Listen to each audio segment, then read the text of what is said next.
Estas son dos historias de terror de carreteras. Antes de comenzar, los invito a suscribirse y activar la campana de notificaciones para no perderse ningún video.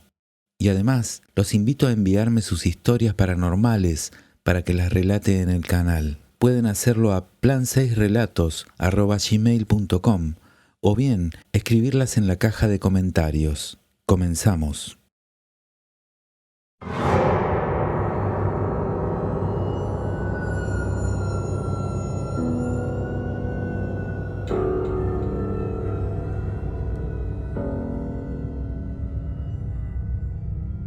Desde joven me apasionaba la idea de conducir una máquina tan potente como lo es la de un tráiler.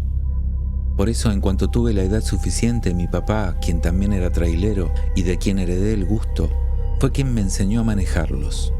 Así fue que conseguí el empleo que actualmente tengo, en el que transporto todo tipo de mercancías y me ha permitido conocer gran parte de México. En la noche en que viví la experiencia que les comparto, yo iba saliendo desde Monterrey con destino a la Ciudad de México. Como era costumbre, había dormido toda la tarde y antes de salir tomé un par de cafés bien cargados para mantenerme despierto al conducir. Llegada la hora de salida, subí al tráiler y puse música de Creedence, otro gusto que también heredé de mi padre. En la empresa siempre me destaqué por ser muy puntual. Rara vez tenía inconvenientes personales que afectaban mis tiempos, y las pocas veces que había llegado fuera de tiempo era debido a accidentes o cosas que ocurrían en las carreteras que estaban completamente fuera de mi control. Ya habían pasado más de 2 horas de haber salido a la carretera, y noté que hacía mucho frío, así que cerré las ventanillas y dejé descansar el viejo cassette de Creedence que ya había dado más de 2 vueltas. De pronto, vi a un carro que me rebasó a mucha velocidad. Aquel auto era un Golf blanco del 98, y tal parecía que el conductor no iba en sus 5 sentidos porque iba zigzagueando. Yo comencé a poner mucha atención a mi velocidad y a los movimientos de aquel conductor. No quería que algún movimiento impredecible me metiera en problemas. Pero sucedió lo inevitable y esperado. El auto hizo un extraño derrape que lo sacó del camino y lo llevó a arrastrarse a la terracería que había junto a la carretera. Por suerte el terreno era plano. Aún así el auto por poco llega hasta donde estaba la hilera de árboles. Parece que la hierba alta lo ayudó un poco a frenarse. Eso pasó a unos 150 metros delante de mí y noté que el auto se quedó inmóvil con las luces encendidas, que se proyectaban en el polvo que el auto levantó en aquella maniobra. Asumí entonces que el conductor venía ebrio o algo así. Yo fui bajando la velocidad con cuidado para detenerme a ayudar.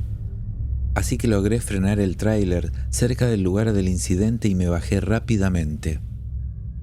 Me acerqué con cuidado hasta donde se encontraba detenido aquel vehículo y de pronto tuve miedo de que la persona que abordaba el vehículo me hiciera algo o que fuera algún tipo peligroso, pero aún así era más fuerte la necesidad de saber si estaba bien. Por fin llegué hasta donde se encontraba el carro, abrí la puerta y le dije a aquel hombre que si necesitaba ayuda, que solo quería saber si se encontraba bien, pero mis palabras no recibían respuesta. Aquel hombre parecía muy asustado, alterado, muy nervioso. Al notar yo que no era un malhechor y que aquel sujeto que tenía frente a mí era de baja estatura y aspecto débil, me acerqué y le quité el cinturón de seguridad. Lo ayudé a salir del vehículo para que le diera el aire. El sujeto por fin se despabiló y habló. Me agradeció por haber llegado hasta él. Yo lo dejé parado y recargado sobre su auto y fui de inmediato a mi tráiler para traerle un poco de café que había comprado kilómetros atrás. El hombre poco a poco parecía reaccionar al aire de la noche y al café caliente. Su mirada perdida comenzaba a regresar a la realidad. Entonces me comenzó a platicar que de pronto, de ir conduciendo, se comenzó a sentir mareado y con un extraño dolor en el pecho, y así fue perdiendo la conciencia, quizás a causa del cansancio, Por eso es que él trataba de mantener el control del vehículo cuando lo vi zigzaguear. Yo lo escuchaba preocupado porque, al parecer, aún le faltaba mucho para llegar a su destino. Cuando me aseguré de que ya estaba mejor, le dije que ya era tiempo de regresar a la carretera porque yo no podía retrasarme en la entrega. Así que lo acompañé a su vehículo, pero el hombre trataba y trataba de encender el auto y no arrancaba. Algo se debió dañar durante el incidente, pensamos. Abrimos el cofre y revisamos el motor, pero sin embargo no había daños a la vista. El auto seguía sin encender y yo veía al sujeto con cara de preocupado. Así que le ofrecí llevarlo a la siguiente estación de gasolina para que llamara a una grúa. El hombre aceptó y se subió conmigo al tráiler. Ya estando a bordo, el sujeto de inmediato se quedó dormido, pero algo raro había en él. Su aroma era realmente desagradable. En ese momento no quise ser grosero de pensar mal, pero olía como a carne podrida. Aquello era muy extraño, pero traté de no darle importancia y me concentré en llegar a la siguiente gasolinera. Algunos kilómetros adelante por fin la encontré. Entonces desperté al hombre para que se bajara. Me llamó la atención que su apariencia había cambiado drásticamente. Su cara se veía mucho más delgada y tenía grandes ojeras, y su mirada estaba más perdida que antes, que cuando lo encontré, digo.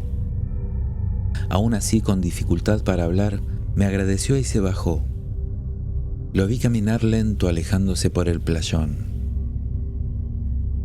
Entonces arranqué el tráiler para marcharme, y la noche transcurrió con total normalidad hasta llegar a mi destino sin ningún otro percance.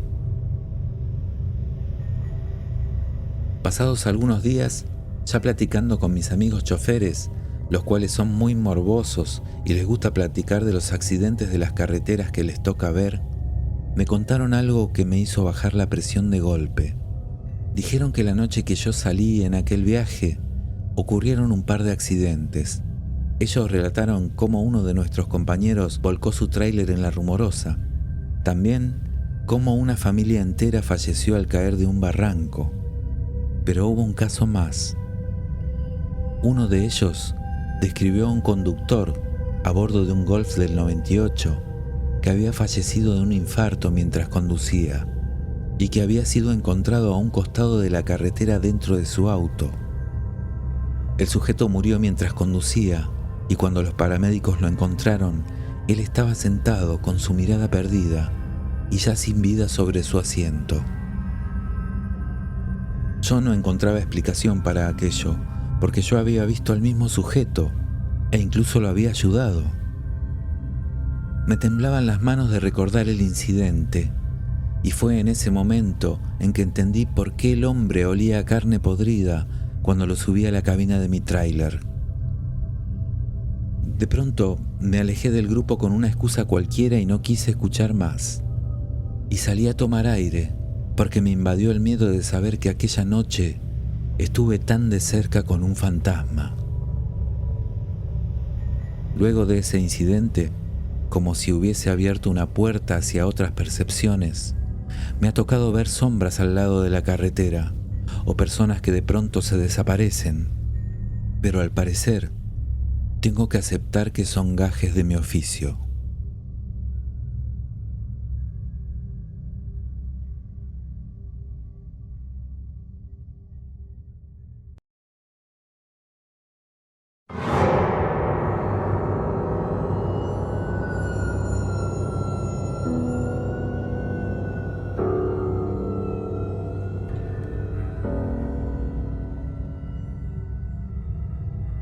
Volvíamos a casa de vacaciones. Mi padre conducía y mi madre iba de copiloto. Yo iba con mi hermanito de 3 años en los asientos de atrás. Recuerdo que estaba oscureciendo y hacía mucho frío. Y como si fuera poco, justo empezó a llover cuando tomamos el último tramo de terracería que nos llevaría directo a casa. Mi padre empezó a conducir más lento porque la lluvia apenas dejaba ver el camino oscuro. La tierra empezaba a ablandarse y el auto daba sus primeros brincos en los baches que se formaban a nuestro paso. De pronto mi hermanito, que ya hablaba, aunque a veces no se le entendía bien, apuntando con su pequeño dedo hacia el monte donde no se veía nada, me dijo: «Mira, mira». Yo le pregunté que qué estaba mirando y él me dijo: «Kelo, ahí está Kelo».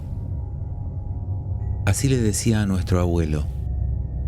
Lo dijo tan fuerte y tan emocionado que mi mamá escuchó y volteó de inmediato. Pero ahí no había nada. De hecho, no se podía ver bien por la lluvia y la oscuridad. Mi madre entonces le preguntó que qué tenía Kelo, y mi hermanito le contestó que ahí estaba, que venía siguiéndonos, que estaba ahí afuera. Mi madre no le dio importancia y solo le dijo que sí para seguirle la corriente. Al momento mi hermanito empezó a agitar la mano diciendo: «Adiós, Kelo, adiós».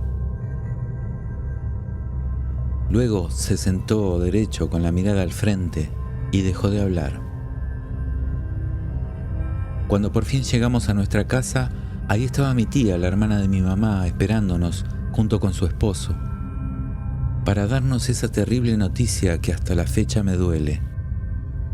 Mi abuelo había fallecido esa mañana, pero no nos habían querido decir nada hasta que llegáramos a casa, pues no querían que tuviéramos algún accidente en la carretera, y por eso prefirieron callar. Aunque la noticia fue demoledora y ninguno de nosotros podía contener las lágrimas, a los pocos minutos no pude evitar recordar lo que había pasado en el camino. Y tampoco pude dejar de preguntarme, incluso hasta hoy, si lo que vio mi hermanito era el alma de mi abuelo que venía a despedirse. Porque uno puede creer o no en apariciones, pero estoy seguro de que mi hermano sí vio algo aquella noche. He sabido que los niños pequeños jamás mienten.